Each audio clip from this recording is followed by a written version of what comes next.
Bom dia, queridos. Que a graça e a paz do nosso Cristo esteja com todos. Amém?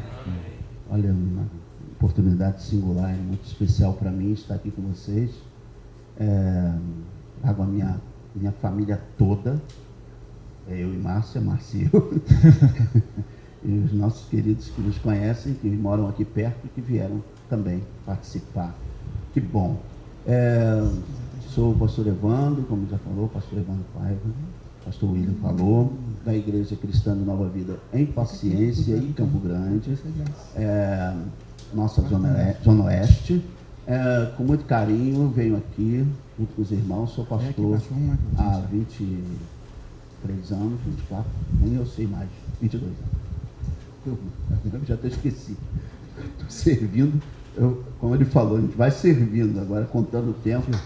E 30 anos de casados, não temos filhos, mas aí geramos filhos na fé, e eu posso mostrar uma quantidade de gente lá em Paciência, em Campo Grande, que tem sido, de alguma forma, abençoado com o nosso ministério na dependência de Cristo. E quando eu recebi o convite da Regina, para mim é a mesma coisa que receber o convite da Neide, que esteve aqui ontem. Minha professora de português. Não, se eu errar alguma coisa aqui, não é culpa dela não, é minha mesmo. E Neide pedindo, através dela, para mim já é uma alegria muito grande ter se lembrado. Já trabalhamos com casais há muito tempo, desde que começamos o Ministério em Paciência, e temos programações diversas de casais, e para mim falar de casamento é sim um prazer, uma alegria. Eu espero dividir alguma coisa que contribua para você, eu espero ser bênção na sua vida, eu espero que Deus te fale, não por mim mesmo no sentido de que eu tenho alguma coisa para passar para você, mas Deus te fale porque Ele fala através da sua palavra, e de alguma forma Ele alcança os nossos corações, e que isso se cumpra agora na sua vida, amém? Eu espero contribuir também com aquilo que já foi falado ontem. Certamente, poxa, eu queria estar aqui ontem, mas tinha um monte de coisa atarefados lá na igreja. Vim aqui hoje de manhã, eu tive que abrir mão de 2 situações lá, mas é um prazer, uma alegria estar aqui. Eu só peço que você cubra a sua cabeça, peço os seus olhos, e depois a gente vai entrar no assunto. Senhor, nosso Deus e nosso Pai, nós te adoramos, te bendizemos e te exaltamos, e pedimos que o Senhor seja primeiro em nossas vidas. Tu bem disseste, buscar em primeiro lugar o reino de Deus e a sua justiça, e as outras coisas vos serão acrescentadas.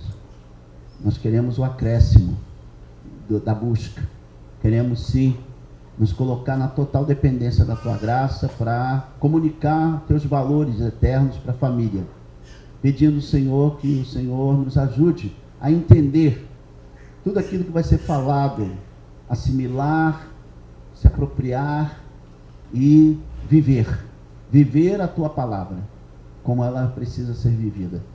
Ajuda-nos a praticá-la, porque sem a prática, Senhor, nós não chegaremos lá naquele grande dia, sabendo, ó Pai, que não foi precisamos ter uma caminhada, uma jornada que vence pela fé, porque vencemos o mundo pela fé e vencemos com a prática da palavra de Deus.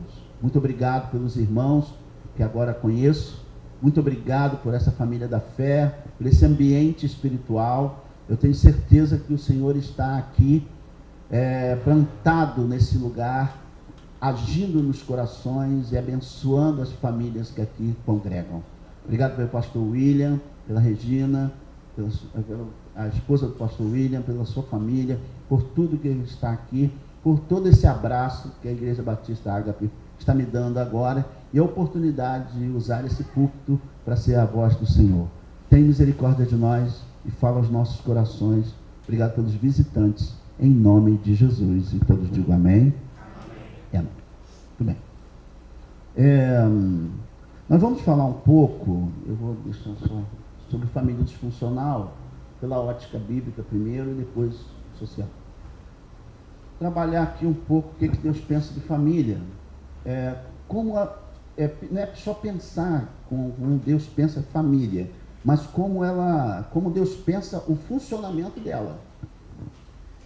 E a primeira, antes de falar das questões sociais, o quanto a família mudou, uma família mudou de forma assustadora, né?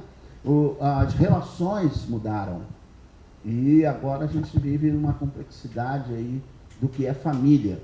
Mas antes de falar dela, eu vou ter que falar primeiro, claro, do que Deus pensa em relação à família, porque é o que mais nos interessa.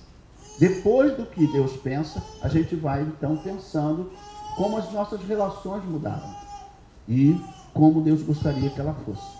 Primeiro, então, abra comigo em Efésios. Eu uso a versão atualizada. Não sei se vocês usam, mas acredito que não vai ter muita dificuldade aqui não. Efésios 5, por favor. Eu vou basear o assunto nesse texto e depois falar um pouco de algumas outras situações, tá? Efésios 5, por favor, versículo 31. Depois, e nós vamos até o capítulo 6, versículo 4, tá? Pegou? Vamos lá. Texto muito conhecido. Eis porque deixará o homem a seu pai e a sua mãe e se unirá à sua mulher, e se tornarão os dois uma só carne. Grande é este mistério, mas eu me refiro a Cristo e à igreja.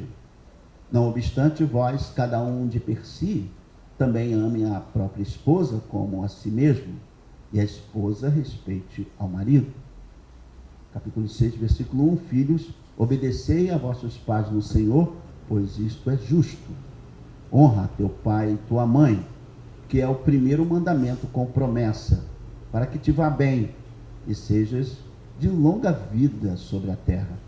E vós, pais, não provoqueis vossos filhos a ira, mas criai-os na disciplina e na demonstração do Senhor. Que Deus abençoe a leitura da sua santa palavra. Amém, queridos? Muito bem. O que a gente observa é que a instituição família, esta que foi criada por Deus, que foi foi algo que saiu do coração de Deus. Você não vê Adão preocupado assim em ter uma mulher. Depois de todas as espécies feitas, macho e fêmea, o próprio Deus pensa e diz: não é bom que o homem esteja só. Far-lhe-ei uma adjutora, uma auxiliadora idônea, aquela que esteja do lado dele, a companheira. Então, a percepção de que andar só não era bom foi de Deus, e não foi do ser humano, que poderia reclamar: Deus, o Senhor fez macho e fêmea de todos os animais selváticos, de todos os animais que rastejam. Isso esqueceu da gente. Então, a falta de identificação humana não teve uma dificuldade com relação a Adão, porque Adão estava muito em paz com aquela conversa que Deus tinha na viração da tarde com ele. Deus completava Adão. Não me pergunte como, mas Deus completava tanto Adão que ele não sentia falta de uma mulher. Parece uma coisa estranha que eu estou falando, mas é o que a Bíblia nos apresenta. Depois, Deus então fala: não é bom que o homem esteja só. Vou dar uma identificação para ele, vou dar uma complementação, vou fazer com que alguém que esteja ao lado dele seja assim uma companheira, sabe? Uma companhia, seja assim alguém que ele possa tocar, que ele possa ter laços afetivos, que ele possa criar objetivos, perspectivas futuras. E então fez a mulher. E a mulher foi um presente para Deus. Eu não vejo a mulher como um problema. Apesar de houve tudo o que aconteceu no Éden. Mas o que eu estou tentando dizer é que este pensamento divino com relação à família foi muito saudável e muito necessário. E dali surgiu os filhos e tudo. Vamos pensar, olhar por aí. O que é interessante nisso é que Adão e Eva procriaram e começaram a viver suas lutas pessoais que toda família tem. Obediência dentro de casa, não obediência, problemas, soluções. Toda família passa por essas situações todas. Só que o pecado entrou e prejudicou uma coisa muito séria na família. Como a gente vai se relacionar? Que tipo de afeto nós vamos ter para um, para com o outro? E daqui a pouco o pecado nos trouxe um problema de acusação. Bem, tudo isso você já sabe. E nós temos aí um lar já problemático desde o começo. Nós entramos, temos a dificuldade de alguém que não ouviu bem a voz de Deus e erra e naquilo que Deus espera que ele acertassem, e então traz toda uma complexidade para dentro do lar de acusação, de apontamento do dedo, foi a mulher que tu me deste, e aí depois foi a serpente, aquele negócio todinho que a gente, todo mundo sabe. Mas os problemas se avolumaram, a sociedade cresceu, nós estamos vivendo um outro tempo, um outro momento, não estamos lá, mas os princípios espirituais, os valores espirituais estão norteando nossa vida. Elas estão ainda acontecendo. Não dá para tirar Deus da nossa história. Ele foi o começo, ele é o meio e ele é o fim. Não dá para dizer que eu não dependo dele, porque ele é o começo, ele é o meio, ele é o fim. Para ele existimos, para ele nos movemos, para ele vivemos. O apóstolo Paulo disse que ele conheceu o amor de Deus com Cristo. Ele disse: o meu viver é Cristo, o meu morrer é lucro. Por quê? Porque ele sabe que nele existimos, nele vivemos, para ele vivemos. E vamos morrer. Bem, essa sociedade, ela de alguma forma está em crise com as suas relações. É um pouco isso que eu vou falar. A disfuncionalidade da família começou lá no Éden. A disfuncionalidade da família começou numa dificuldade de obedecer a Deus. E aí, por mais orientação e direção que Deus dá aos homens, nós sempre fugimos dessa orientação e buscamos nosso próprio modo de existir. E aí vamos trazendo uma série de problemas, porque a família passa por praticamente tantos problemas, sejam relacionais, valores. A família passa por valores, né? Tem valores nossos, familiares, tem valores da minha família que podem ser diferentes das suas, mas são regras que norteiam nossa família. Tem valores espirituais que eu defendo na minha família, que talvez você não defenda, mas são regras especiais da família. Tem valores sociais, né? Tem coisas que seu pai dizia, falava para você, e você ficava assim: eu tinha que obedecer meu pai, né? Culturalmente, na crença, e várias coisas. Mas o que eu estou tentando dizer é que as relações que mais ficaram complicadas foram as relações de afeto. Por que eu digo isso? Porque Paulo teve que pontuar aqui essa relação de afeto. E ele então começa a dizer que o homem e a mulher, ele deixa pai e mãe e se une a uma pessoa, o homem se une a uma mulher, e eles se tornarão uma só carne, quer dizer, uma cola, uma solda.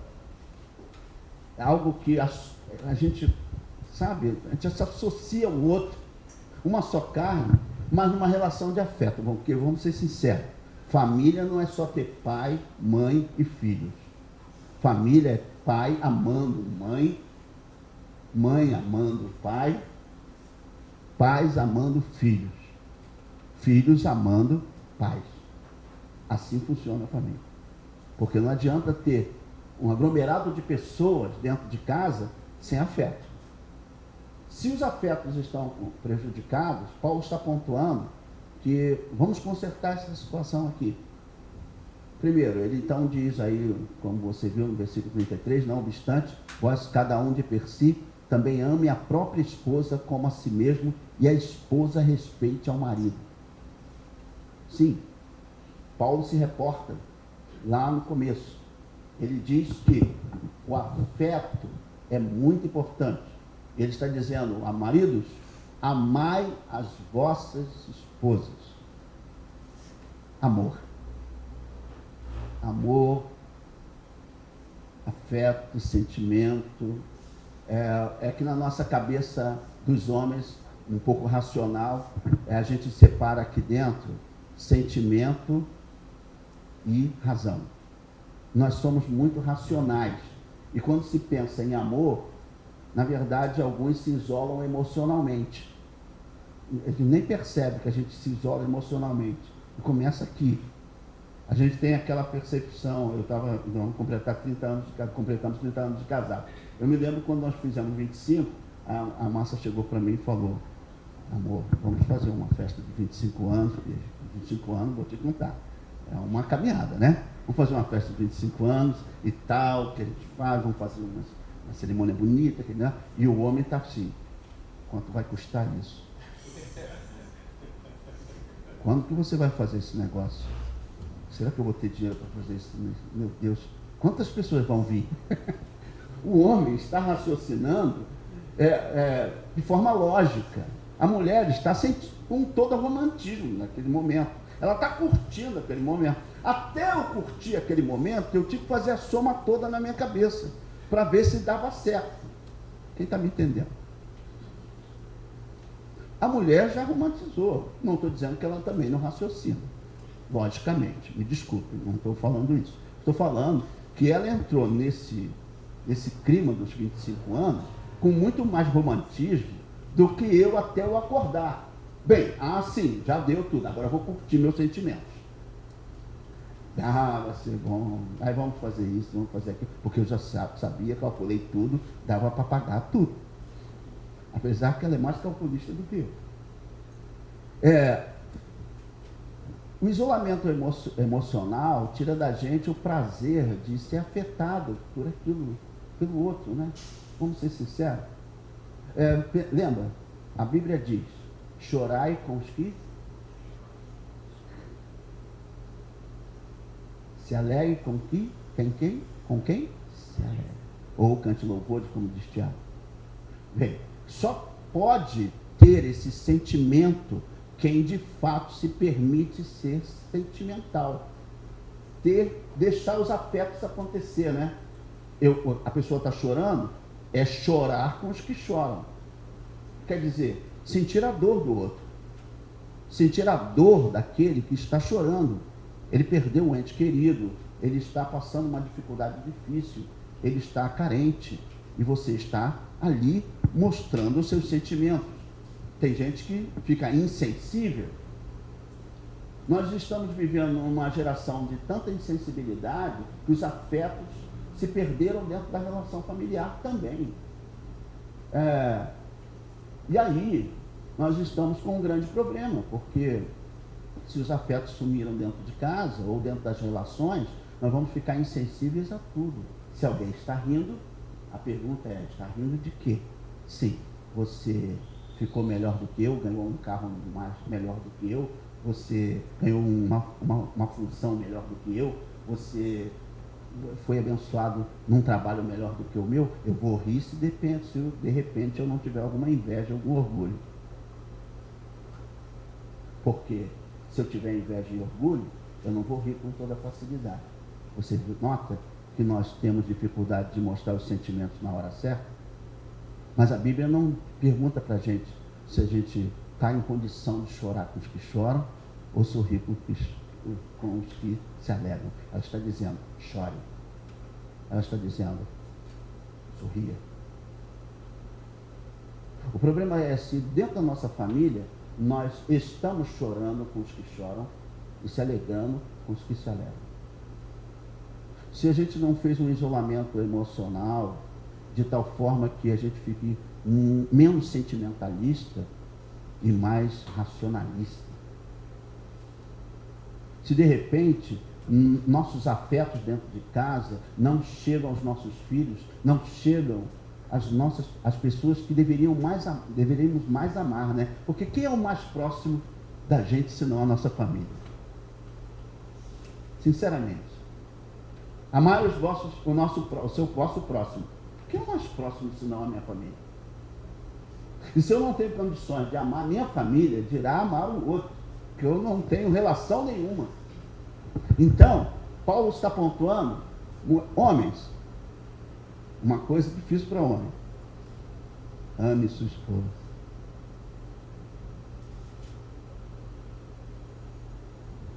Mulheres. Pronto, chegou nas mulheres. Respeite seus maridos. Numa relação em que você sabe que a sociedade mudou muito. Havia antigamente uma estrutura de hierarquização, né? Marido tinha o dinheiro, mulher subalterna, porque dependia do dinheiro, os filhos ainda mais. Mas agora não, estamos numa estrutura de igualdade. Tem mulher que ganha mais do que o marido. Tem filhos que conhecem mais coisas do que os pais. E ali as coisas mudaram. A sociedade mudou assustadoramente. E aí nós não podemos esquecer, como cristãos, que tem uma regra cristã, valores espirituais que a gente não pode perder. Que mesmo que a minha esposa ganhe mais do que eu, ela precisa me respeitar. E mesmo que meu marido, ou seu marido, melhor dizendo, eu não, porque eu não tenho marido, tem alguma dificuldade, eu tenho que amar. Amor e respeito são duas coisas que, poxa, ele não precisava ficar cobrando da gente, mas senão a gente se perde. Maridos, amai as vossas esposas.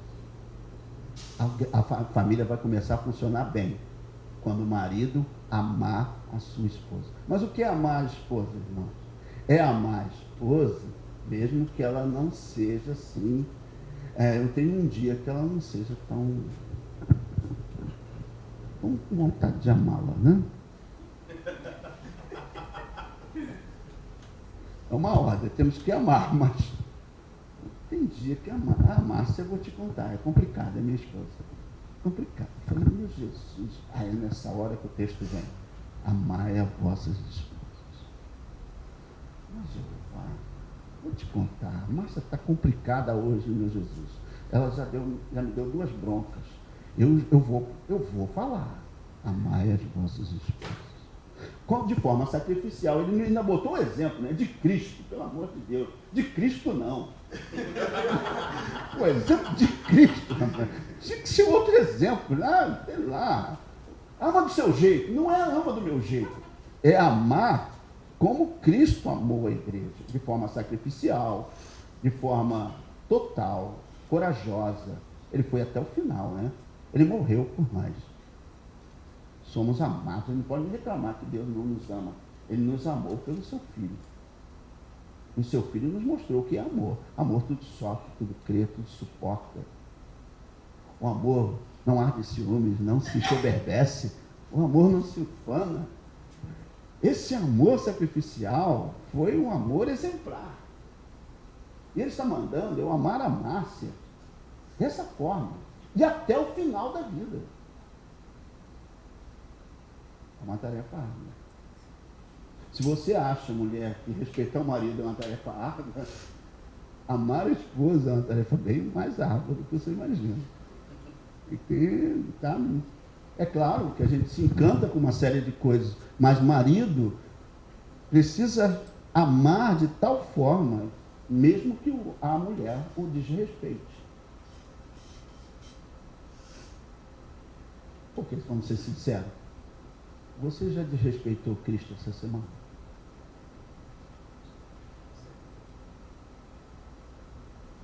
O que ele fez com você? Ele te rejeitou? Você se sente rejeitado quando vai pedir perdão? Você vê um Senhor tão solícito, né? Tão amável, tão, sabe, filho, eu estou contigo, até a consumação do século. Eu vou com você.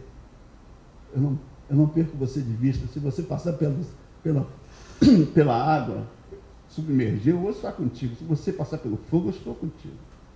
Que amor é esse? Incondicional. Que me dá segurança e paz de que eu serei salvo para sempre. Porque Ele me ama. Que amor é esse que me dá certezas? Que afeto é esse? É um Deus que se afeta, né, com a gente, né? Vamos ser sinceros. Ele poderia ficar lá em cima e dizer que esse povo exploda. Mas Ele não. Ele se afetou, mandou o seu Filho unigênito para que todo que nele crê não pereça, mas tenha a vida eterna. Ele nos deu a oportunidade de escape de um juízo que virá. Ele nos amou primeiro.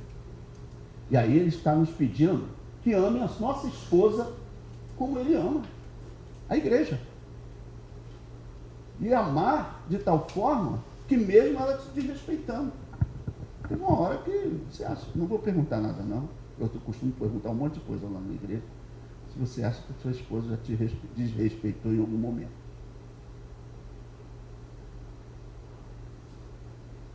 Na história da sua casa, houve algum desrespeito? Qual foi a sua postura? E aí, a esposa é chamada a respeitar o marido de tal forma, mesmo que ele não mereça ser respeitado. Respeitar de tal forma que ele não merece respeito. É verdade. Olha só, parece uma coisa assim meio ilógica e difícil, porque a sociedade de igualdade, de estrutura de igualdade, quer direitos. Ela não aceita. Não, eu faço a minha parte, você tem que fazer a sua. Mas aí a gente entra num ciclo insano, né? Eu só te amo se você me respeitar, ou só te respeito se você me amar. Amar, para mim, é muito mais do que um afeto, um sentimento, é uma escolha, uma determinação. Eu vou te respeitar e vou te honrar o resto da vida, porque eu te escolhi. De tantas eu te escolhi. Eu vou te respeitar pro resto da vida, porque eu te escolhi. E é meio complicado esse negócio quando a gente escolhe as pessoas, né? É uma coisa sana às vezes, eu acho meio. Você ficar assim, você cuida de um, tá lá, né? Qual é o seu nome mesmo? Bruno. O Bruno. Você é casado com? Casté. Tá aí do teu lado. Muito bem. A Regina está ali, cuidando do Bruno, Todinho, Danoninho. É muito. Também. Todo aquele cuidado. De repente vai ter que entregar para alguém. Suja, Esther. Ela olha para Esther assim, não foi isso não, tá? Eu estou inventando. Tem mãe e filho, está tudo bem ali. Não vai não. Não vou entregar meu filho não. Mas o que aconteceu com o Bruno? Que a Esther se encantou. Dá para te explicar um negócio desse? Não dá não, né? Eu acho que foi feitiçaria. Que amor nos desarma, né? O amor faz a gente ficar assim, como fala, bobo. O amor tira da gente as razões. A gente fica encantado com uma pessoa e vai dar explicar se o negócio é esse. O que essa pessoa faz? Eu saía da abolição e ia para quase perto de Santa Cruz para ver a Márcia. Depois pegava um ônibus, um trem cheio, voltava só para ver. Eu falei, o que você encontrou naquela garota? Não sei, deve ser alguma coisa que ela botou na comida. Não, é amor. Amor faz você vir aqui, amor faz você se entregar para Cristo, amor é um dínamo dentro da gente, faz a gente acordar, amor pela profissão, amor pelos estudos, amor. Você não tem uma coisinha qualquer, você tem amor. Você luta pelo seu amor. Nós lutamos pelos nossos afetos. Então, o Senhor está dizendo já, você luta pelos seus afetos, ame sua esposa. Desse jeito, lutando por ela. Você vai para a faculdade, vai fazer pós, alguma coisa, você tem que estudar, tem lá um monte de coisa para fazer, aquele negócio todo. E aí, bem, você quer o resultado final, né? O que você faz? Você estuda. Deus está dizendo, se sacrifica. Você não ficou a noite toda lutando pelos seus ideais?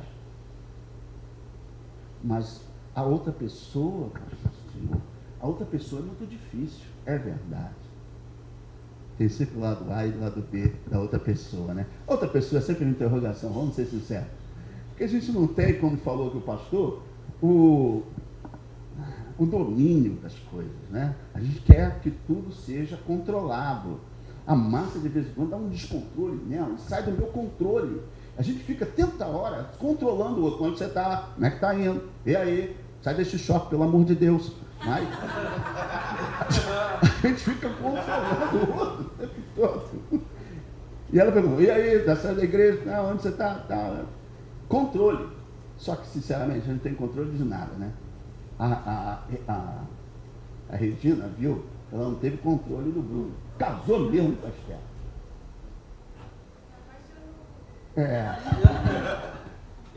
Feitiçaria. Vai ter que desmanchar esse negócio. Sem encosto, hein? Né? Uma coisa assim. Então, amor e respeito são necessidades básicas. Deus sabia como a gente poderia funcionar direito. Primeiro, respeitando, né? Perdão, amando. Depois, respeitando. Se não houver isso, vou ser sincero, as relações ficam fragilizadas. Se o amor não for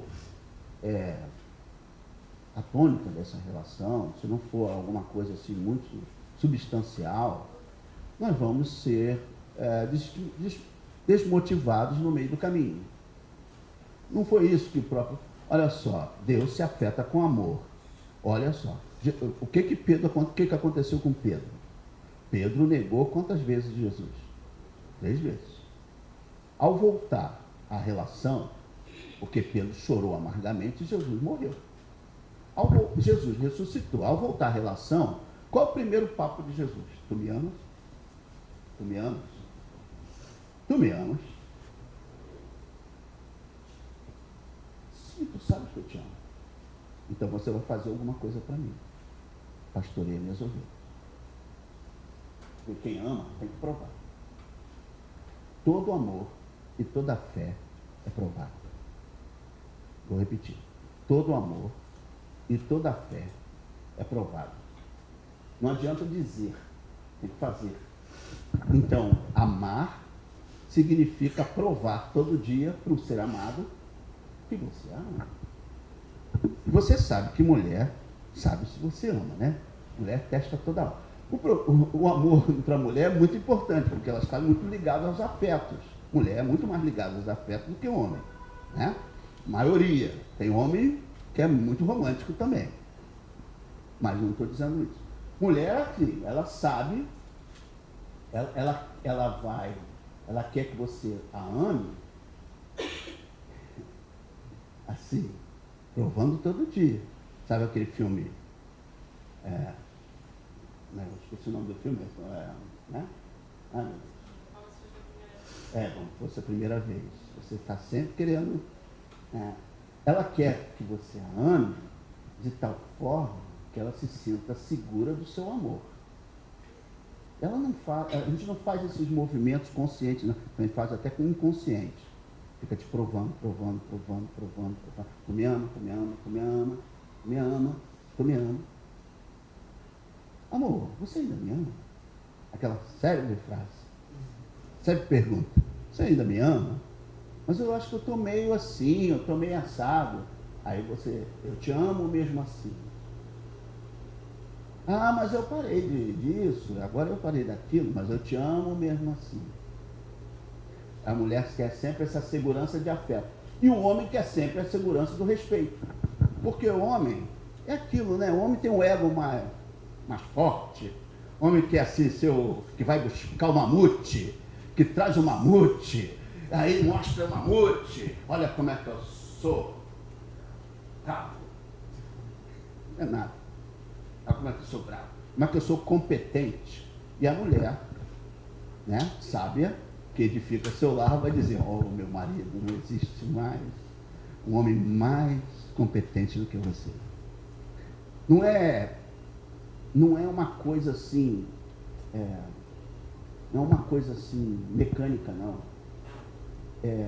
Quando a mulher se sente amada, ela de fato respeita. E quando o homem se sente respeitado, ele de fato ama.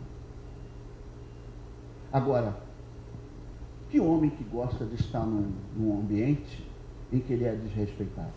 O tempo todo. Desonrado o tempo todo. Você é um banana. Você é igual ao teu pai. Mexeu na família. Não, igual ao meu pai, não. Porque a gente quer segurança. E se o outro não me respeita, isso eu estou dizendo pela ótica funcional de Deus. Deus acha importante o homem amar a sua esposa de forma total, incondicional até o fim. E a mulher respeitar seu marido. Essa é a forma funcional de Deus. E os pais fazem o que com os filhos?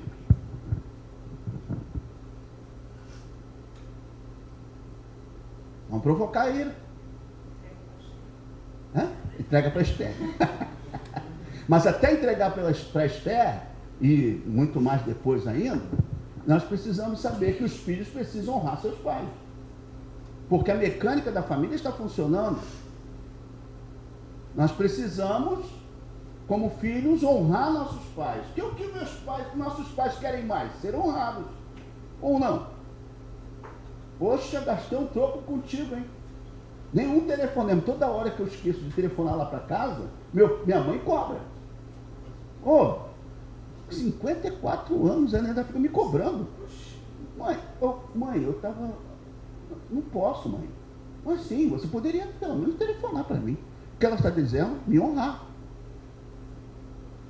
Toda vez que eu esqueço, ela me lembra que eu preciso honrá-la.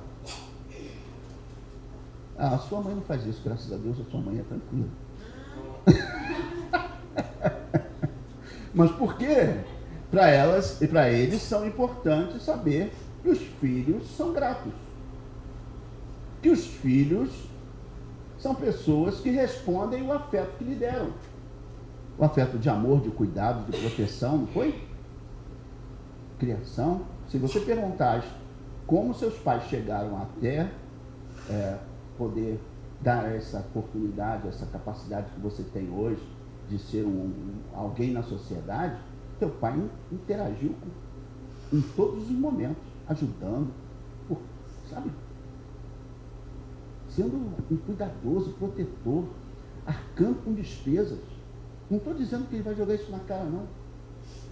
Mas o mínimo que ele espera é ser honrado. Ou não é? Que pai que gostaria de criar um filho e depois vê-lo desonrando? Que pai gostaria de ver os seus filhos menosprezando? É complicado. É só se colocar no lugar. Ou não é? Agora, que filhos também gostariam de estar debaixo do governo dos seus pais de uma forma provocadora? Provocando em todos os sentidos. Que filho, isso na cabeça de Deus, hein? Que filhos funcionariam bem dentro de um lar, mostrando as suas insatisfações e o menosprezo pelo seu pai, porque os pais tocaram seus filhos, prejudicaram seus filhos emocionalmente. Eles emocionalmente estão assim em crise com seus pais, porque foram xingados, menosprezados, apanharam, sofreram na mão dos pais. Os pais chegaram ao extremo de mexer nessa criança. Que filho vai se sentir bem em honrar um pai que ele tem dificuldade porque seu pai mexeu nele? Viu como a estrutura familiar, não funcionando direito, vai dar algum problema lá na frente? E a sociedade hoje já identificou isso, que existe uma disfuncionalidade na família, porque muitas coisas foram passadas por cima. Os afetos não aconteceram no ambiente certo, no momento certo, e agora estamos com resultados que a gente não está gostando. Maridos abrindo mão das esposas, desconstruindo o seu lar porque não foram respeitados, ou a esposa não foi amada como deveria. Filhos saindo de casa porque foram provocados suas iras. Queridos, eu faço terapia há algum tempo.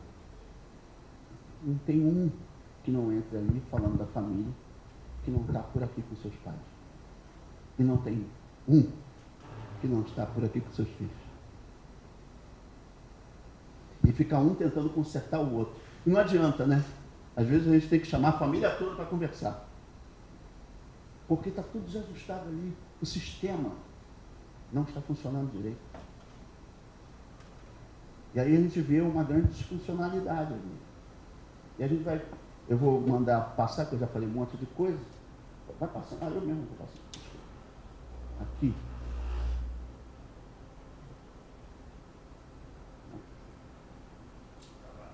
Baixo, vou tentar para baixo.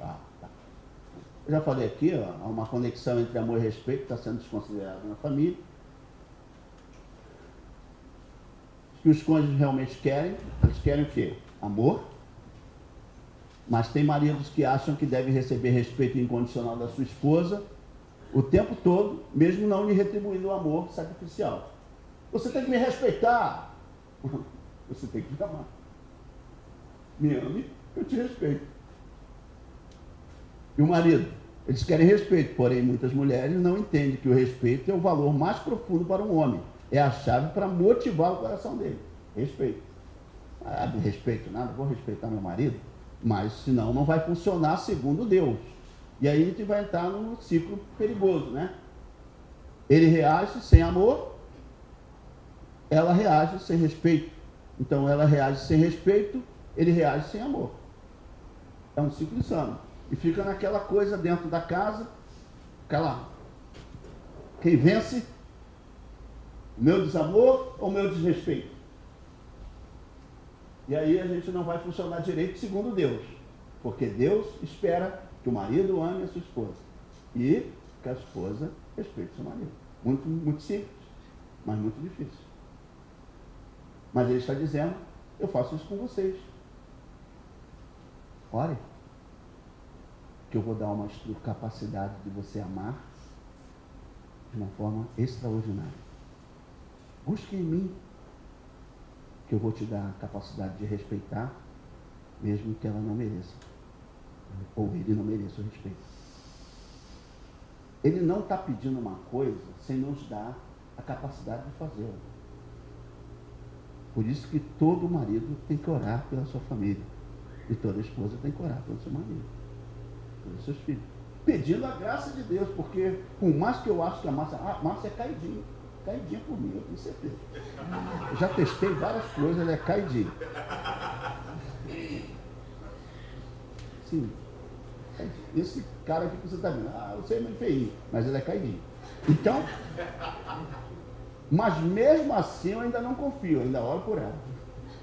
Senhor, deixa ela desistir de mim não, que de vez em quando eu amanheço que só a misericórdia. Alguém amanhece aqui também que só a misericórdia? De manhã eu não funciono muito bem não, irmão. Eu sou chato de manhã, porque a gente vara a noite estudando, fazendo um monte de coisa, chega de manhã, você está assim meio azedo. Teve uma vez que eu estava indo para a igreja, que eu vi que eu não dei nem bom dia. Eu estava já chegando na igreja. Eu falei, caramba, não falei nem com a minha mulher hoje. E ela do meu lado. Falei, oi. Acordei. Eu demoro a acordar, demora. E ela está ali falando, ela conversando comigo, não sei como não tivesse nada. Eu ali, meu Deus, não dei nenhum oi para ela. Bora. Igreja. E a minha mulher? Meu Deus, não falei com ela ainda hoje. Oi, amor. Tá não? Eu demoro. Eu sei que é muito difícil lidar com uma pessoa azeda, amarga, ferida, chata. É difícil. Eu preciso de graça. E eu preciso da graça para que ela me compreenda também. E tem dias difíceis. Tem dias que a gente leva o problema para casa sim. Eu não gostaria de levar não.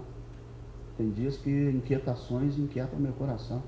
O pastoreio está cada vez mais complicado. Não é fácil pastorear. No Brasil está ficando pior. A situação está difícil. Porque a estrutura, como eu falei para você, de igualdade, as pessoas não se permitem nem ser pastoreadas. Elas não querem. Elas querem dizer, eu cuido da minha vida. Até na fé cristã. Como se o corpo de Cristo não andasse em unidade. A unidade não é de grupo, a unidade é de corpo. A unha do pé depende do cérebro. O sangue que passa lá, passa aqui. Pode estar distante, mas nós estamos juntos. No mesmo corpo, nós cantamos aqui. Mesma família, a família de Deus. Meu Deus, eu me converti, vou para onde? Para a família de Deus. Não é? Não é nesse ambiente que eu posso encontrar valores espirituais? Não é nesse ambiente que eu posso encontrar valores bíblicos? Não é nesse ambiente que eu cresço junto? Então, nesse ambiente eu preciso considerar que eu escolhi um ambiente para ficar, então eu preciso andar na unidade do corpo e não na unidade de grupo. A unidade de grupo, o grupo manda. A unidade do corpo, o cabeça, Cristo manda. E se Cristo manda, amar e respeito não é nenhum problema.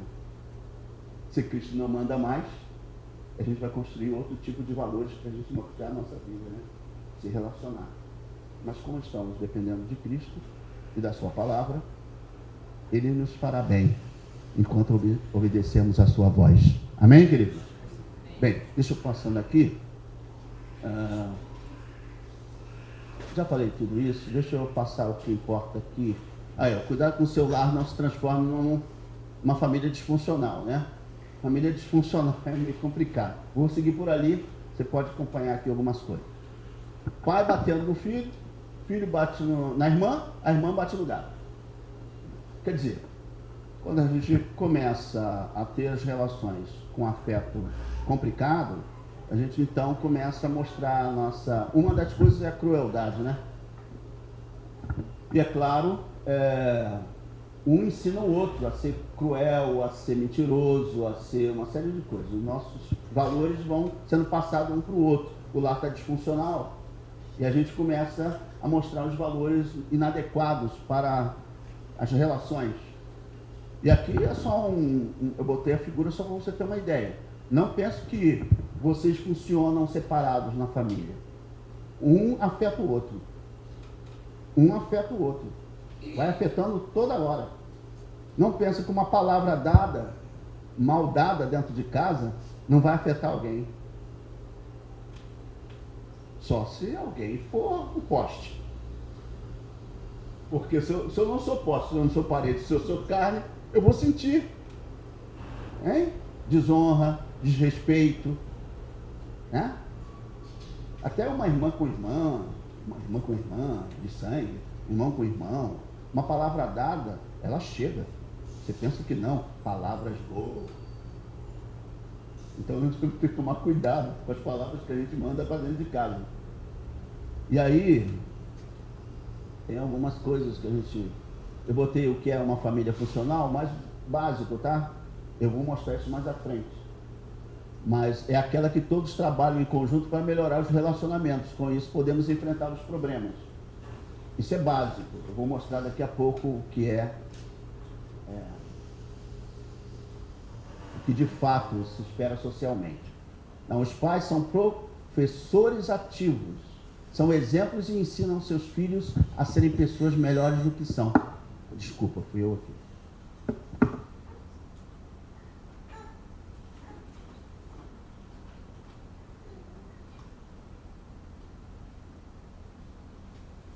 Eu esqueci que eu tenho outro recursos aqui.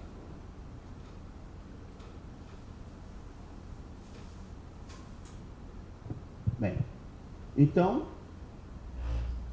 é aquela que todos trabalham em conjunto para melhorar os relacionamentos. Não existe família perfeita, tá, queridos? Todas as famílias têm seus probleminhas.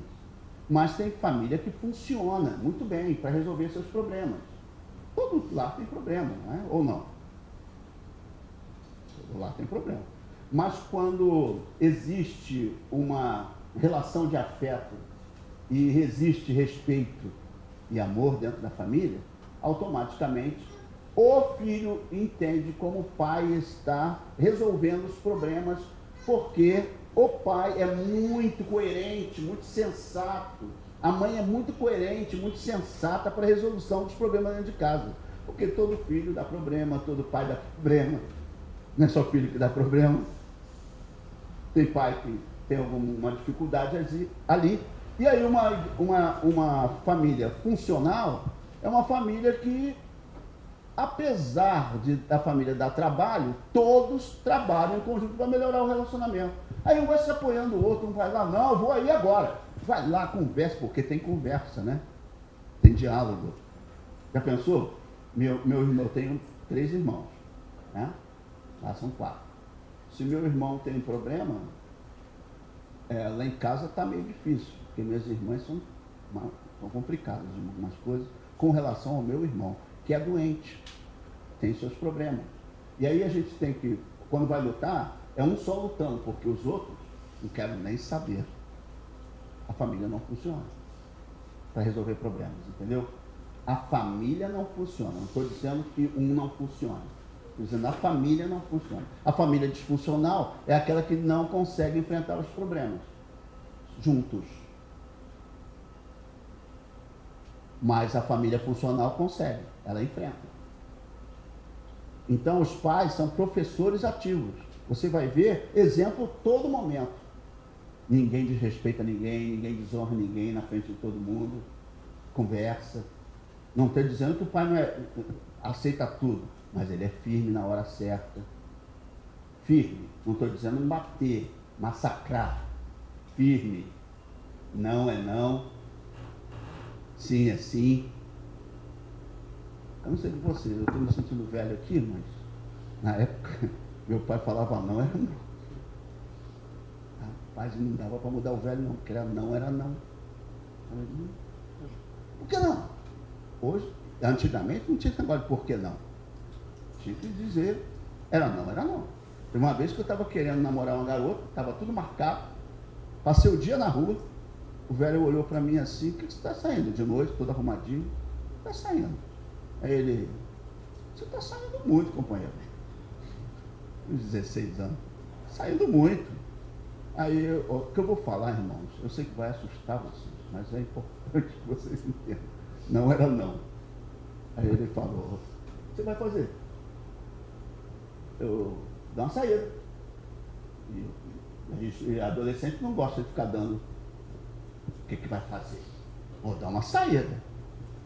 Aí ele, estou saindo, aí ele disse, eu já estava de olho em você, semana toda você sai, hoje você não vai sair não, companheiro. Aí eu olhei para ele assim, eu vou sair sim. Tentei enfrentar. Aí ele disse, se você sair, não volta. Você fica lá pela rua mesmo, tá? Arranja um lugar para você. E ele era doido. Aí eu falei, vou sair. Ele, pode sair, companheiro. Se você for, esquece essa casa, hein? Você saiu?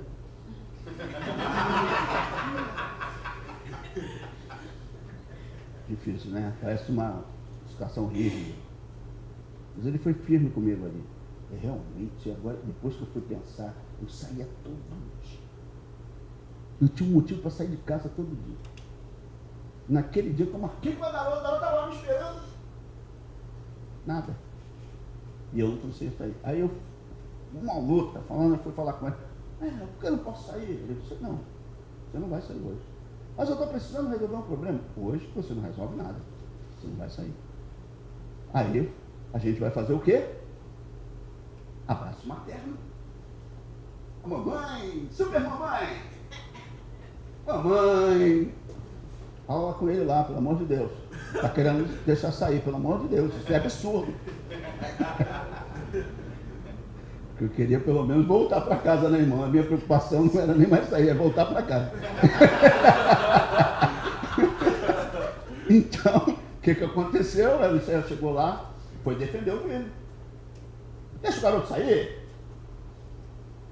Me desculpe, mas hoje ele não vai sair, não. Não foi me desculpe, não. Ele foi grosso mesmo.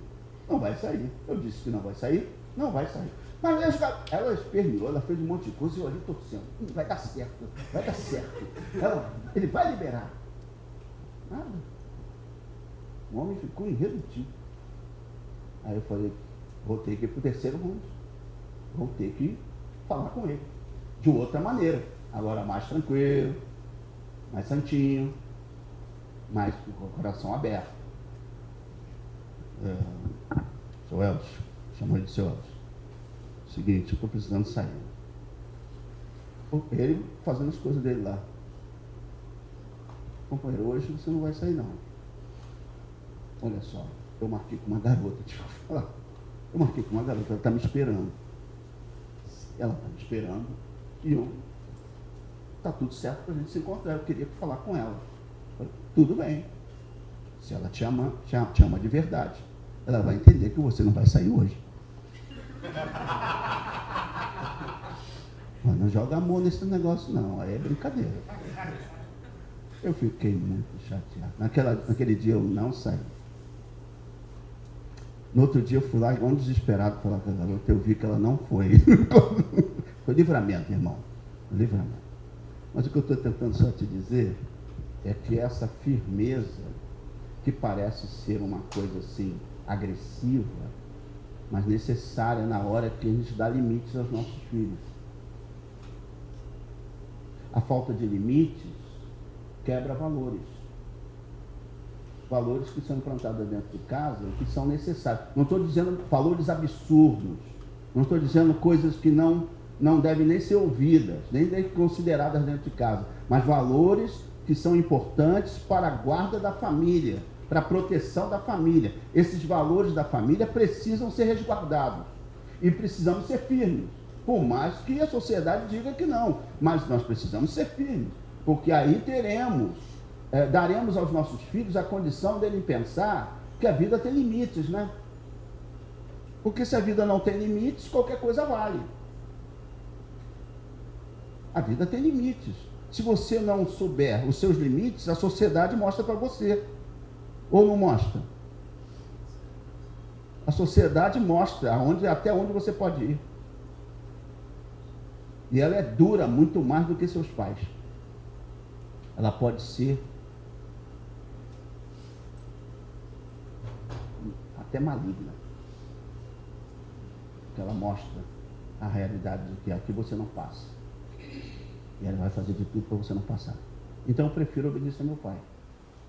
Foi difícil? Foi. Ele teve que implantar muitas coisas dentro de casa, mas me salvou de muitas coisas também. Então ele me fez o cidadão que eu sou hoje. Respeitador das autoridades. Não é? Respeitador das autoridades. Eu posso não gostar das autoridades, mas sei até que ponto eu preciso respeitá-las. É só isso.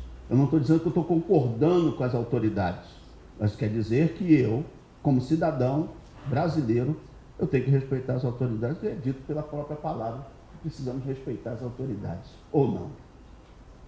Como é que eu vou fazer isso sem limites? Se eu não consigo nem ter esses limites dentro de mim. Bem, são importantes, dados importantes. Estou querendo uma coisa, apertando outra. Famílias saudáveis não são resultado de um lar perfeito, como eu disse, mas resultado de um sistema familiar que possui regras consistentes, que tiveram base de confiança e resposta apropriada às quebras dessas regras. Quando a coisa não funciona, tem uma resposta apropriada. A punição em uma família saudável não envolve cicatrizes físicas ou emocionais. E não são fora da proporção em relação à ofensa. Quer dizer, você vai dar uma resposta para a ofensa feita, mas de uma forma proporcional, que não cause cicatriz ou não, e nem cicatriz física, nem emocional. Deu para entender isso? Agora, tem que ser firme. Aí o seu pai vai dizer, ainda bem que meu pai me deu um freio naquele dia.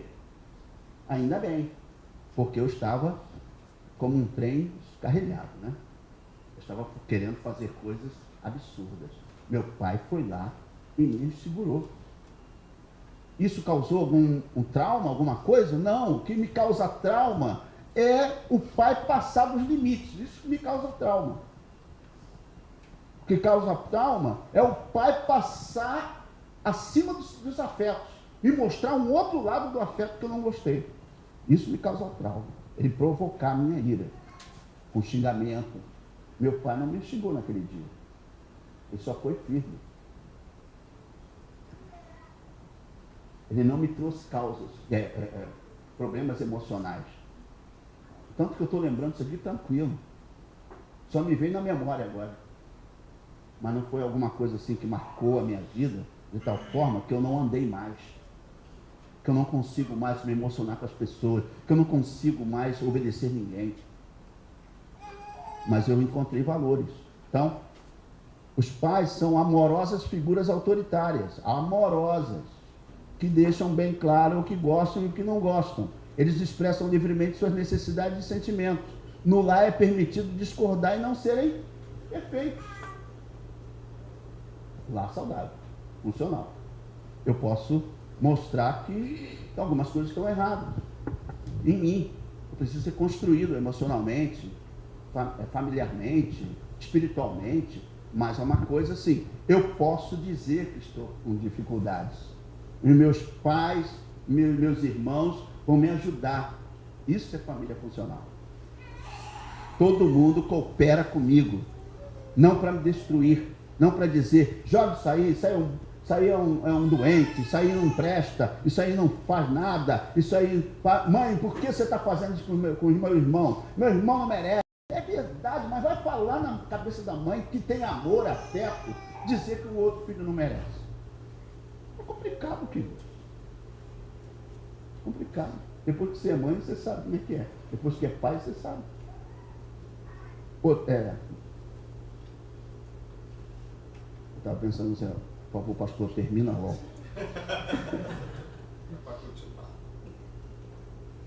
Depois da aguinha, irmão, é 1 hora, hein? Eu passei tudo aqui, ó. Já na família funcional, disfuncional, perdão, há muita falta de quê? De comunicação, há muita negligência, maus tratos, descuido, terror psicológico, há distanciamento, há excessiva interferência na vida uns dos outros, na formação de alianças entre alguns membros, deixando os outros no lugar periférico. Deixa eu explicar esse finalzinho aqui. Isso é importante demais. Tem pai que se alia a filho. Sabe, marido se aliando a filho para fazer coisa errada. Mãe se aliando a filho para fazer coisa errada e deixa o pai assim para o escanteio. Ele sempre está no lugar periférico, ele nunca está no meio. Eu tenho uns amigos são amigões. Eu não vou falar nome, não vou falar nada, porque isso não importa. Mas há sempre esse acordo com os filhos. A mãe fazendo acordo com os filhos. E quando o pai vai saber, é um absurdo as coisas que ele tem que depois resolver, consertar. Porque a mãe e os filhos se aliaram. É uma família disfuncional. Não está funcionando direito para o bem comum. Porque, queira ou não, pensa na sua família. Eu tenho uma figura boa para isso, não trouxe aqui. Quem gosta de aquário e peixes? Tem que gostar dos dois. Vários peixes. Está lá. Talvez fique só um peixinho só naquele aquário, ou você coloque várias espécies que podem, de fato, habitar juntos. Né? Pensa aí. Se quebrar o vidro, o que acontece com o aquário e os peixes? Todo mundo vai, por água abaixo. E ninguém sobrevive, porque todo mundo depende que o aquário esteja saudável. Essa é a família. Uma figura simples, para mostrar que se quebrar o vidro, todo mundo morre. Então, amor, respeito, não provocar ira, Deus está nos salvando para não quebrar o aquário. Deus não vem se meter na vida da gente para estragar a vida da gente, tirar o nosso prazer. Não, Ele quer manter o afeto, manter o prazer, manter a alegria de voltar para casa, manter a satisfação de ter pai, de ter mãe, de ter alegria, de ter paz. porque uma família com pais, irmãos, é tudo. Não é? Você pode voltar de um conflito no trabalho, de uma situação horrível no trabalho, na escola, tá? Mas tu encontra paz dentro de casa. Família que te ama, que te respeita, que quer te ajudar. Isso é muito importante.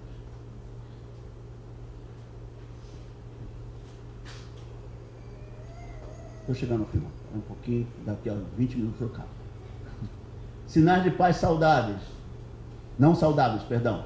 Desrespeito, intolerância emocional, insensibilidade à dor do outro, falta de empatia em casa, manipuladores, pais narcisistas.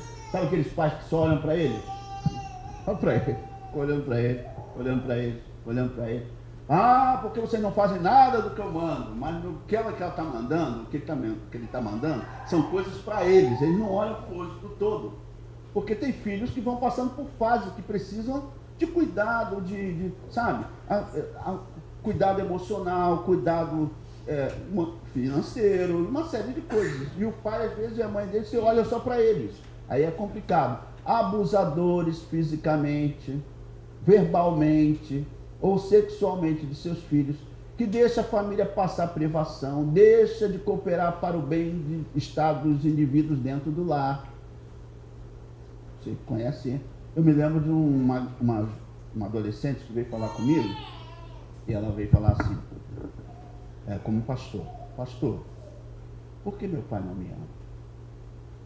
E eu conheci o pai dela, eu fiz o casamento. Eu falei, filho, ele te ama. Não ama não. Primeiro que ele largou nossa família, foi morar com uma garota. A gente acha já normal, mas na cabeça dela isso era normal. Segundo, se ele quisesse ficar com a garota, tá tudo bem, pastor. Mas eu estava de um lado na rua, vindo, e ele veio e me olhou no carro, sozinho. Ele virou a cara, pastor, como se eu não existisse. O que está passando na cabeça dessa criança? Que eu fui a causa do abandono.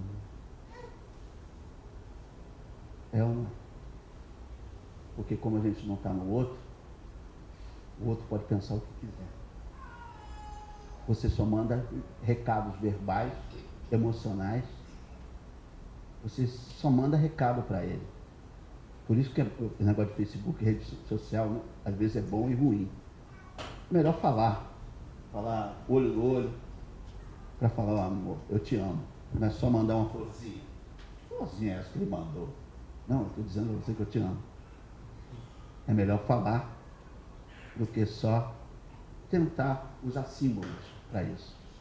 Símbolos são muito bons, mas para quem só quer raciocinar e não ser afetado pelo outro. Para ser afetado pelo outro, tem que dizer para a mãe, mãe, eu te amo.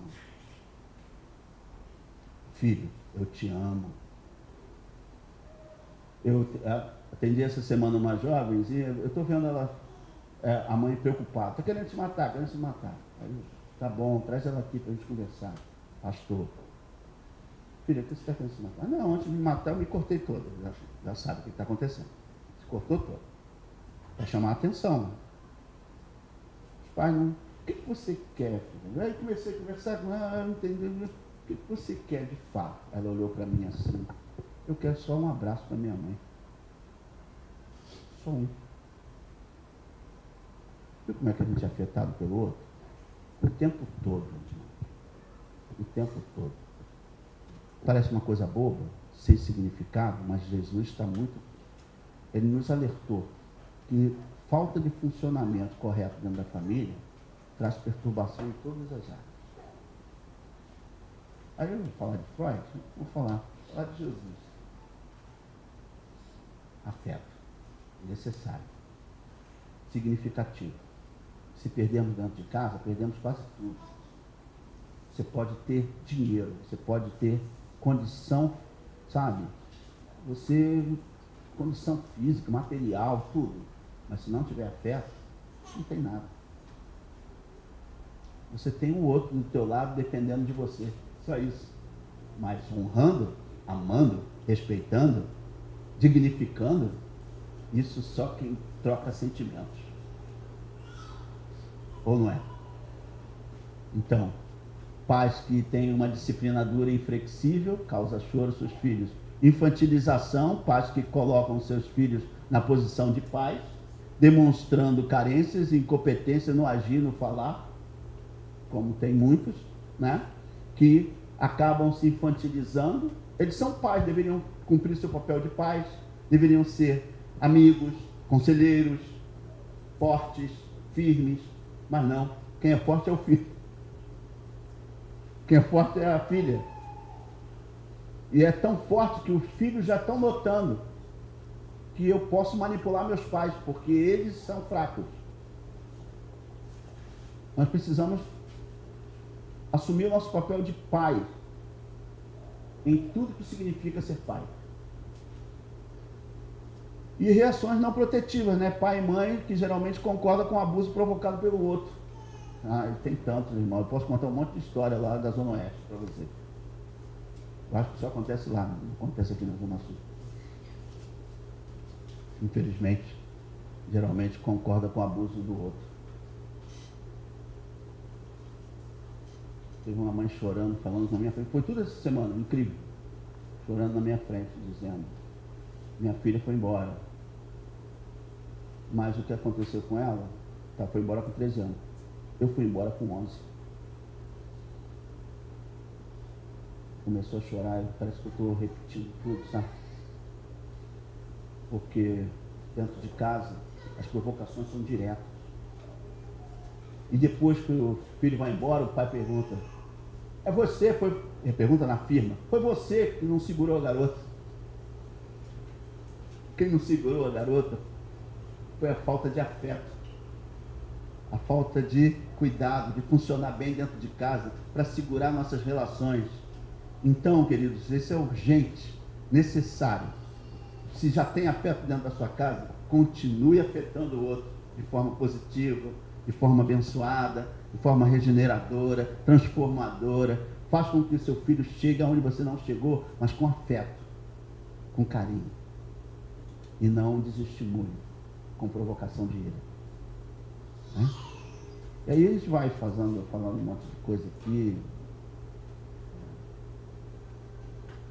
Há conflitos, maus comportamentos, abusos uns com os outros, muita codependência, rejeição. Alguns membros do lar recusam-se a reconhecer que há uma disfunção na relação, falta de empatia, falta de limites claros, como tornar ou tomar como seu a propriedade do outro. Isso é errado, mas as pessoas, até dentro de casa a gente aprende que pode mexer em tudo, né?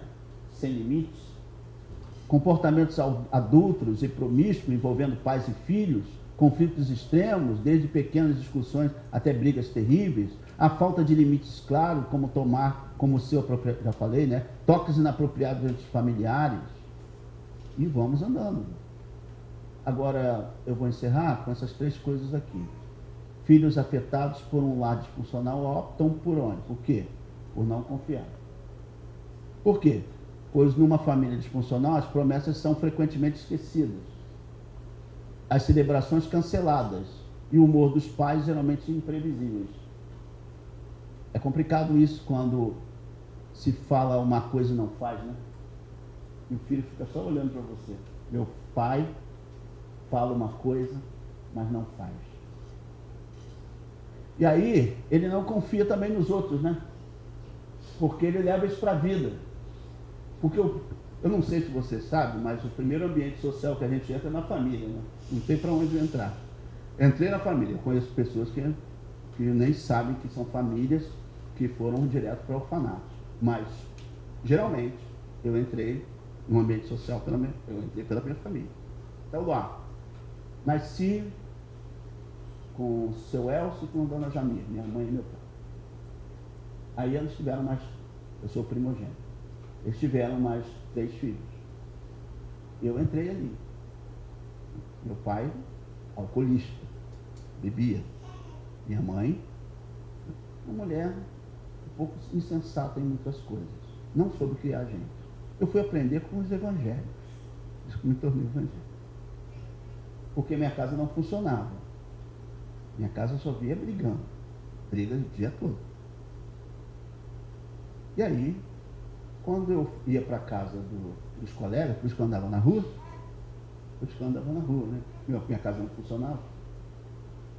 Quando eu andava com os colegas, um colega chegou e disse, vem aqui ficar com a gente.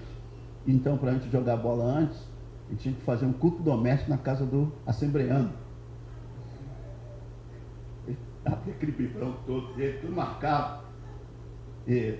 Para almoçar, irmão, abrindo Bíblia, para almoçar. E antes tinha que ler um texto sagrado e orar. E eu ficava ali, meu Deus, eu estou com fome. E esse homem abrindo essa Bíblia toda, explicando o texto sagrado e depois comendo. Aí eu saí do ambiente presbiteriano, assembleano, que eu achei muito rígido, mas eu fui para os presbiterianos, na minha época, pensando em 1980, alguma coisa. E aí os presbiterianos também tinham culto doméstico. Mas não tinham bibrão, esse negócio todo não. Mas era mais tranquilo. Mas eu tinha que esperar o culto doméstico terminar para poder jogar bola com a turma. Mas isso imprimiu valores. Eu não esqueci isso. Me lembro toda hora. Porque eu posso não ter sido construído num lar funcional. Mas Jesus chegou na minha vida. Através dos lares que funcionam. Cristo funciona. A palavra de Deus funciona. Eu me tornei uma pessoa saudável e não um problema. E aí eu posso dividir o que foi me passado. Mas se eu não me torno um saudável lá na frente, eu vou dividir o quê? Nenhum valor. Que os valores da sua família sejam boas, sejam resguardados. Os valores espirituais sejam resguardados. Os valores da Bíblia sejam resguardados. Os valores sociais, aquelas que realmente norteiam uma sociedade sadia, sejam resguardados. Para quê? Para que tenhamos futuro, porque sem futuro nós não vamos chegar a lugar nenhum, né? Vamos chegar ao caos. Vai ser horrível. Já está um caos, né? Mas pode piorar, né? Porque já está, pode piorar. Não sentir é um outro problema. Devido aos constantes desapontamentos, algumas crianças param de sentir para sobreviver emocionalmente. Aquilo que eu falo, desliga aqui. Eu não vou sentir. Eu não vou dar nenhum afeto para ninguém.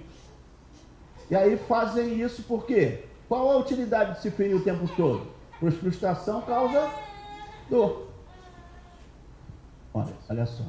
Eu tenho membros da minha igreja que às vezes eu fico olhando e vejo claramente o quanto eles evitam, por mais que estejam no grupo, evitam se emocionar.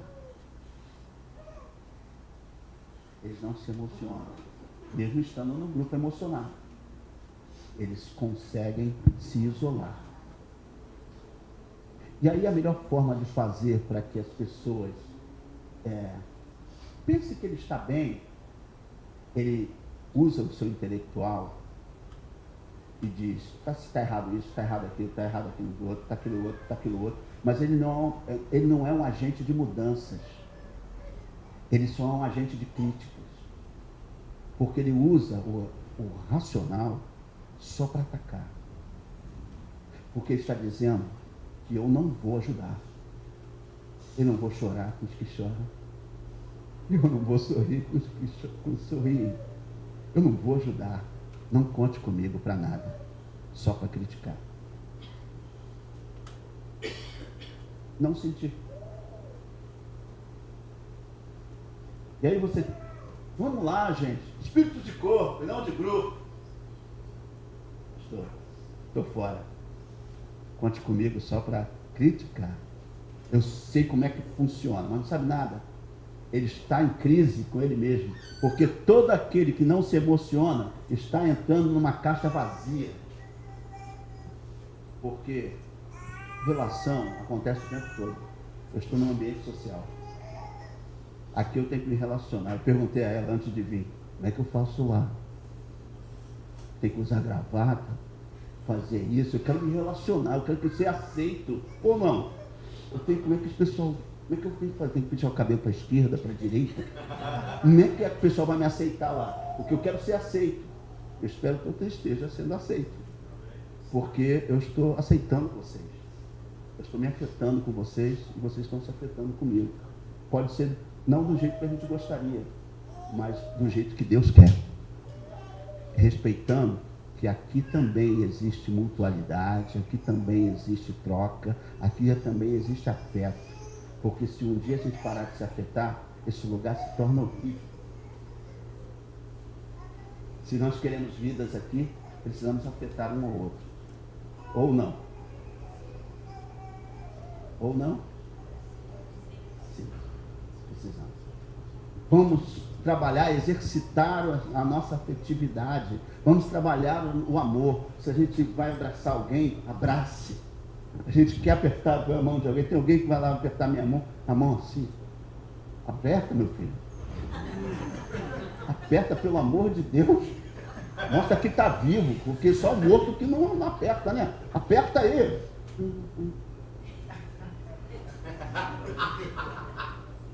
Não, gente, é o grau de falta de toque. Sabe, tem gente que não é tocada.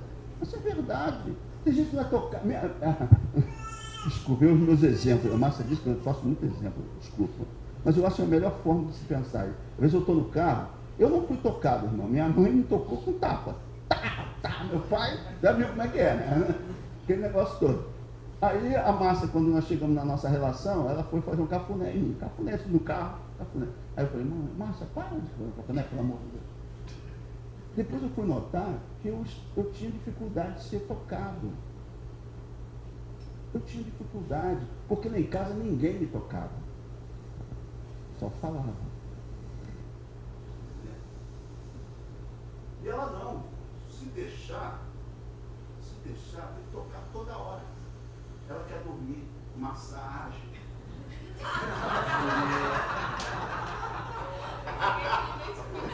Márcia, só eu te amo, tá bom, não?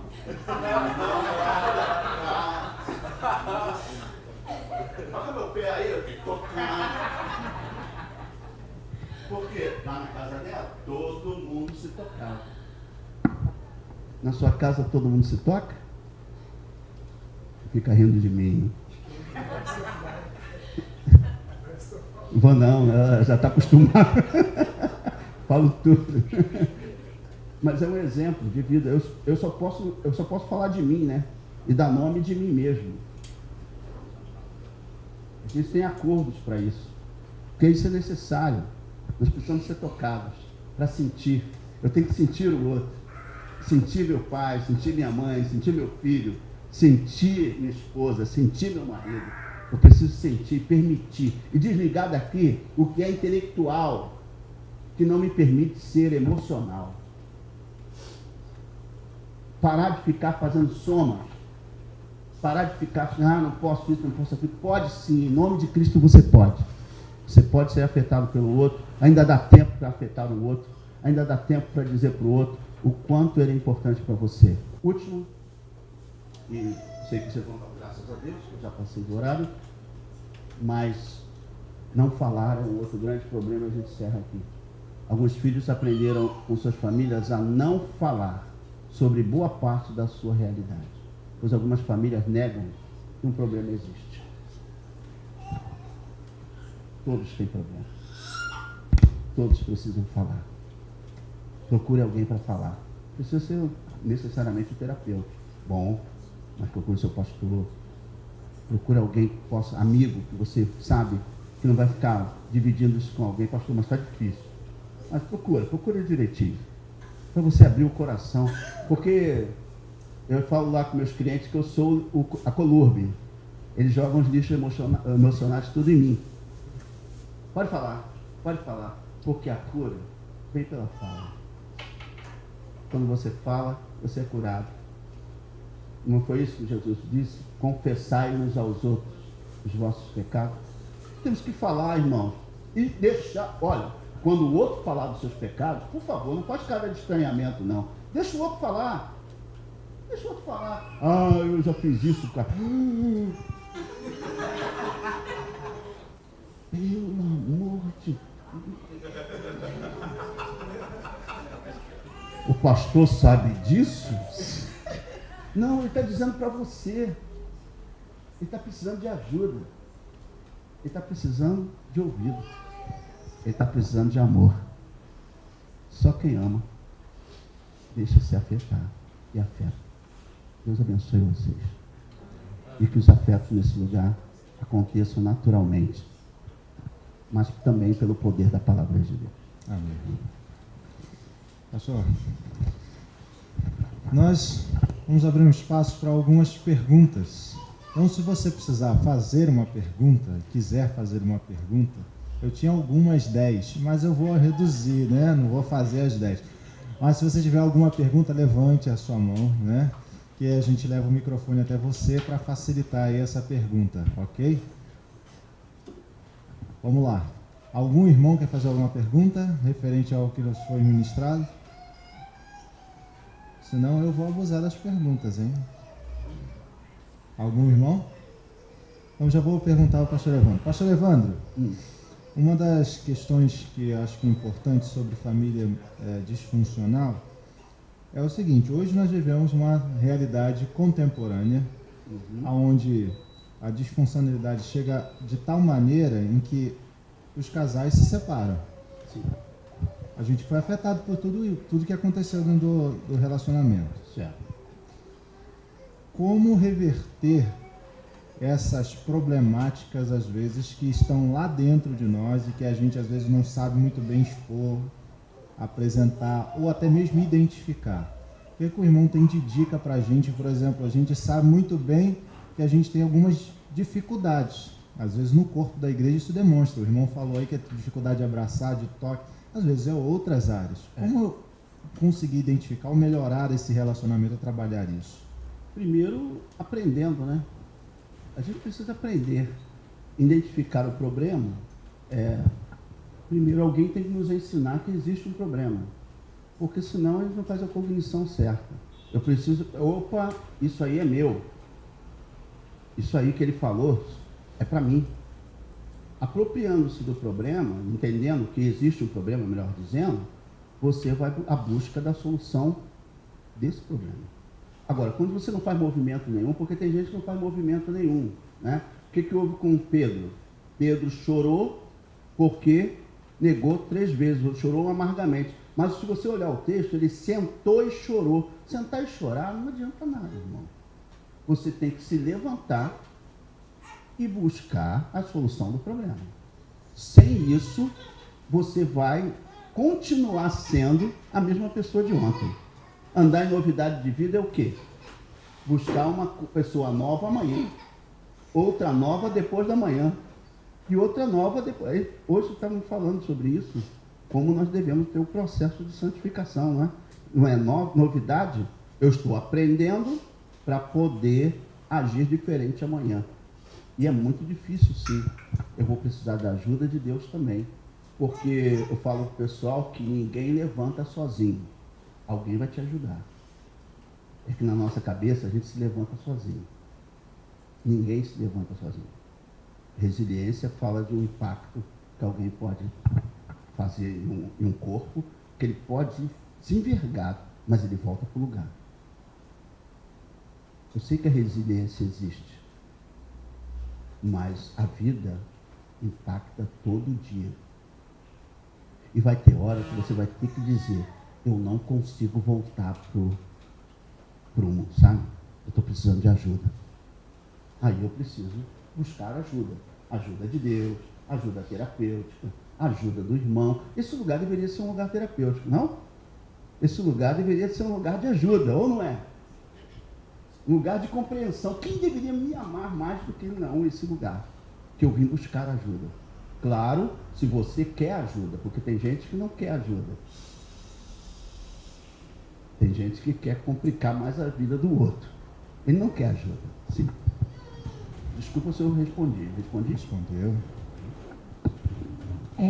Quando se trata nessa questão da família disfuncional, eu nem considero a questão das famílias de casais separados disfuncional, assim, entre aspas, né? Assim, porque eu vivo isso um pouco. Você teve um momento que falou que os filhos têm combinação com os pais, e os pais com os filhos, né? O pai com a mãe. Então, sistematicamente. E com isso eu vivo em relação à minha família, por causa da separação. Então, existe essa combinação, mas não em relação ao pai ou à mãe. Porque, assim, vou ser aberta, né? A minha mãe é separada do meu pai há muitos anos e eles construíram uma outra família. Então, minha mãe tem um outro marido e meu pai tem uma outra esposa. Sim. Então, há combinações com a minha mãe e que o marido dela não sabe, entendeu? E há combinações com meu pai que a esposa dele não saiba. E eu acho que eu não considero isso uma disfuncionalidade, não sei, eu não... Sim, você está falando de um segundo casamento. De um segundo casamento. Até porque isso não afetaria o casamento dele com ela e o casamento da minha mãe com o marido dela. Porque entendeu? com você e os seus pais tem uma construção de família. É. Pode ser disfuncional, mas ela ainda está ali. Está acontecendo o tempo todo. Você sente qualquer coisa que seu pai sentir, que sua mãe sentir. E eles sentem, porque você é filha deles, também o que acontece com você. Sim. Todos se afetam. Agora, fora dessa relação, tem outras relações. E essas outras relações são significativas para o outro. Talvez não para você. Porque o que afeta você são seus pais. Sim. Mesmo sendo separados. Sim, com certeza. Entendeu? Mas a questão das combinações, por exemplo, de eu combinar alguma coisa com a minha mãe e o meu padrasto, por exemplo, não estar sabendo, não estar ciente, não vai afetar. Depende, né? Depende. Depende de alguns fatores. De alguns fatores. Eu acredito que não. Se o que você está pedindo vai tirar a dinâmica da outra casa. Não, com certeza, não, mas eu deixo. Tem acordo na outra casa, né? Ninguém anda junto se não tiver acordo, não é? Sim. Tem acordo na outra casa. Sim. Que o pai e a mãe têm que entender até onde isso vai afetar os acordos que eu tenho com essa casa. Sim, não, que eu construí novamente, entendeu? Isso. Então, é claro, eu estou falando daquela casa que está todo mundo junto e um trabalha pelo desacordo do outro. Não existe. Do mesmo teto. Minha esposa também é terapeuta. Não, até porque eu sou casada também e tenho um filho. Então, assim, eu só estou falando de acordos. Isso. Sou casada, tenho filho e eu moro em outra casa. Então... Certo. Deu para entender. Não é necessariamente um problema que você tem acordo com seus pais. O problema todo se muda o lado de lá. Aí, porque eles têm acordos também. Sim, E aí é que é o grande problema. Não, mas os acordos são respeitados em ambas as partes, entendeu? Então, se é respeitado, ótimo. Os acordos são respeitados. Vamos lá, Bruno. Mexi tanto com o Bruno. É Bruno, né? Isso. Graças a Deus. Se eu estiver te devendo, não sou eu, não. Eu estava com o nome aqui na minha cabeça. Será que esse cara pastor, sim. E eu conversando com a minha esposa, surgiu uma experiência de um casal de amigos nossos, e que, na verdade, ela é recém-convertida e ele não é convertido, e ela demonstra o verdadeiro amor de Cristo e o respeito para com o marido. Ela entendeu isso, ela pratica isso e ora pelo marido constantemente. Só que isso não é recíproco do marido. E a questão ainda, eu acho que é um pouco mais grave pelo fato dele instigá-la a condutas que ela tomava antes e não toma mais, porque o Espírito Santo abundou nela e fez toda a transformação de vestimenta, de palavras, de ações e atitudes. Bom, e aí, queria te perguntar, sem ser polêmico, tá? Apesar de ter uma fama na igreja de ser polêmico, mas sem ser polêmico. Qual é o limite disso daí e como é que a gente pode trabalhar ou ajudá-la para que essas instigações do marido não sejam uma fonte de minar esse ressurgimento dela aí de vida? Vou te responder com um texto. É importante que a gente entenda o seguinte: o único, sabe aquela coisa que eu falei, a mulher respeite seu marido e o marido ame a sua esposa? Incondicionalmente, em vários aspectos. A questão do marido que não é crente, 1 Pedro vai dizer que a coisa funciona diferente. Que a mulher que santifica o seu lar.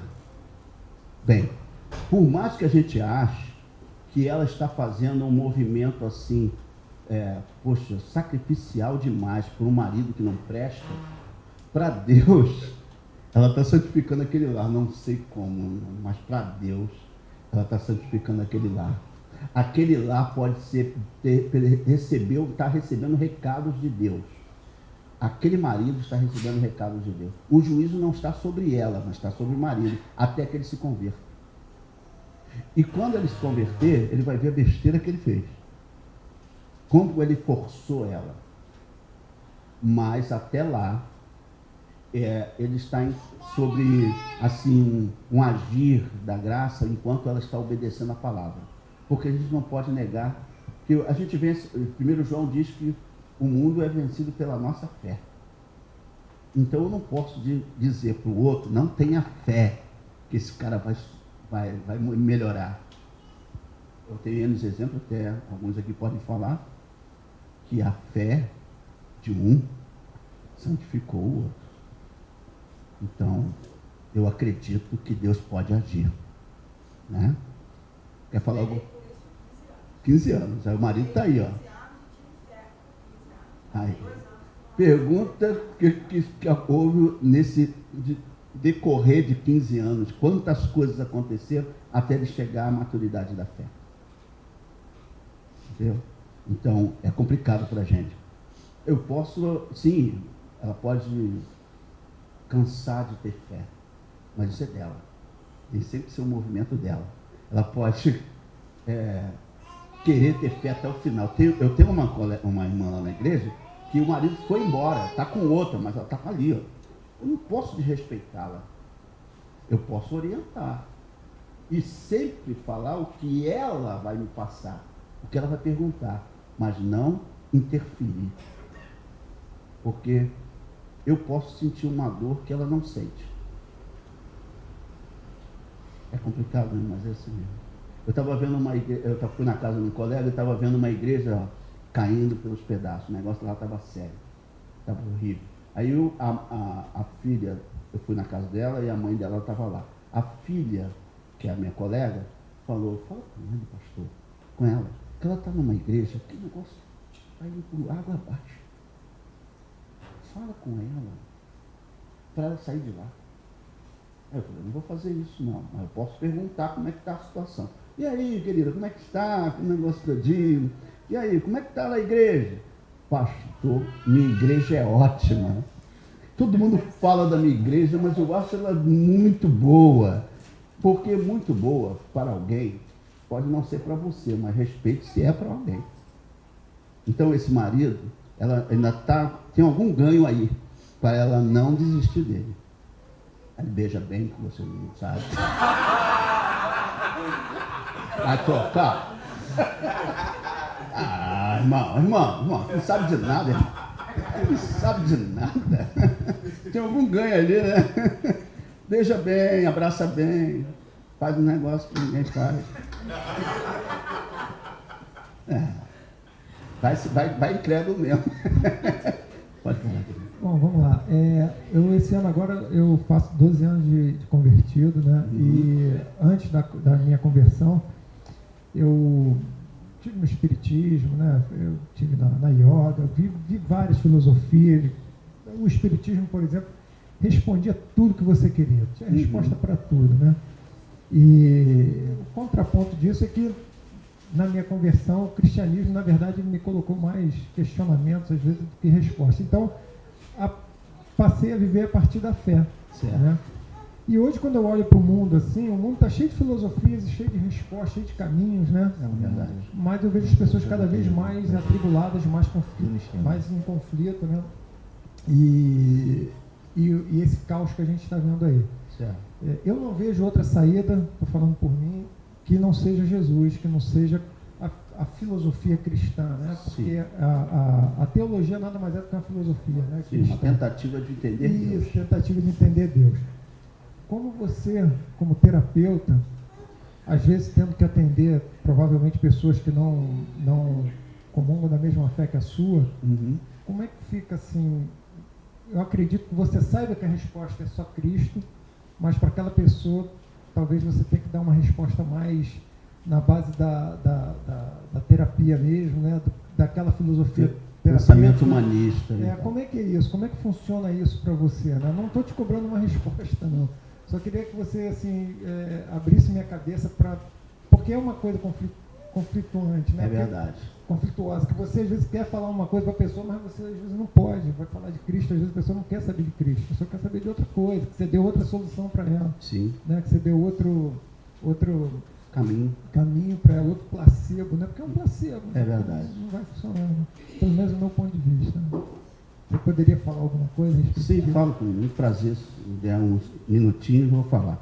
Eu sou teólogo de carteirinha. Sei muito bem os valores eternos da doutrina cristã. Procuro exercê-la com todo carinho. Quando eu comecei a pastorear, eu vi que as pessoas que estavam na minha frente, elas tinham mais dores do que as questões teológicas. Ela era um ser inteiro que tinha necessidades sociais, espirituais, morais, sexuais. Elas se sociabilizavam com uma série de coisas que, de repente, eu não poderia esquecer que está naquele humano. Eu fui buscar psicologia, para entender esse humano por completo. E ainda busco mais. Não após agora na PUC, para cada vez mais aprender mais esse ser humano. Porque eu quero servir esse ser humano. Deus entende esse ser humano por inteiro. Deus entende esse ser humano. Ele me entendeu, ele te entendeu. E é um esforço pastoral para ter o ouvido que o outro precisa. Eu não vou dar toda a dica para ele. Eu sei que tem coisas que só Jesus vai funcionar na vida dele, mas ele vai ter que ser revelado ao próprio apóstolo Pedro, que a gente vê aí negando, antes declarou com toda a propriedade, daquela pergunta clássica de Jesus: o que o povo diz que eu sou? Aí fala: sou profeta, sou Elias, sou não sei o quê. Aí veio a inspiração divina: tu és o Cristo, o Filho do Deus vivo. E ele então disse: não foi ninguém que revelou, senão o Pai. O Pai revela. A minha oração é que meus clientes recebam essa revelação. Eu não vou salvar ninguém. Deus salva. O cristianismo trabalha essa integralidade que você tocou, né? Isso. Ser integral, né? Isso. Essa é a nossa identidade que a gente busca no cristianismo. Por aí. Mais algum irmão tem alguma pergunta? Eu tenho que encerrar, pessoal. Temos que encerrar nesse momento. Eu sei que o nosso coração parte, mas é por que eu estou falando que temos que encerrar? Porque tem lanche. Ô, glória. O Bruno já chegou para mim e falou assim: pastor, vai demorar muito. Aquele da Nutella, né? Aquela coisa assim, entendeu? É ele. Então, queridos, nós estamos agradecidos pela presença do pastor Evandro aqui com a gente, nos edificou muito. Tanto também a Neide ontem, quanto o pastor Silas ontem, nos orientando sobre a criação de filhos, sobre os relacionamentos. Hoje o pastor nos deu uma aula fantástica sobre uma coisa que a gente não aprende de maneira muito fácil, que é você começar a se perceber. Porque você sabe uma coisa, é que você é do jeito que você é por causa de alguém, não só por causa de você. E alguém afetou você de uma certa maneira, para o bem ou para o mal. E quando as coisas são para o mal, cabe a você abrir os olhos aí, ou uma revelação do Espírito Santo, de Deus para a sua vida. E talvez hoje foi o dia para isso.